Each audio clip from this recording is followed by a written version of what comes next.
ماشي قدامه ولا حد الو على قد ما تقدر على قد ما تقدر ايه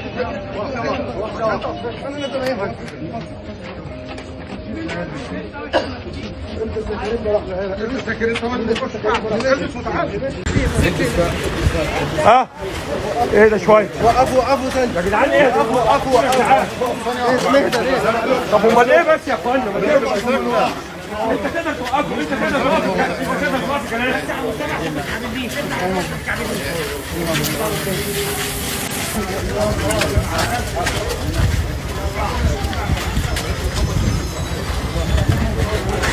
مات بمرض نادر والقرآن شفاه قبل موته بسنوات. رحل عن عالمنا صباح اليوم الجمعة 17 يناير الفنان المصري فكري صادق، وانهيار ابنه الفنان الشاب. رحيل الفنان فكري صادق سبب حالة كبيرة من الحزن للوسط الفني. تفاصيل الوفاة وإيه هو سببها وليه غابوا نجوم الفن عن الجنازة. توفى النهاردة الصبح الفنان القدير فكري صادق عن عمر يناهز 79 سنة بعد تعرضه لوعكة صحية مفاجئة. واللي أعلن خبر الوفاة الفنان مراد فكري صادق على حسابه الرسمي فيسبوك، وقال: أبويا الفنان فكري صادق في ذمة الله، والجنازة بعد صلاة العصر من مسجد السيدة نفيسة، البقاء لله.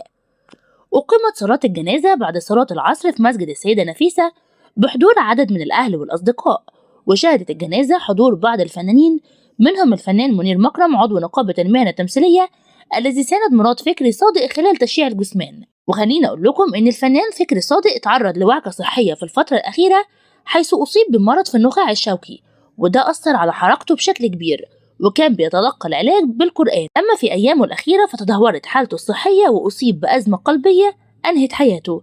غياب نجوم الفن عن الجنازة النهاردة أثار تساؤلات على السوشيال ميديا، وهو هل قلة تقدير للجيل القديم ولا مجرد ظروف خاصة؟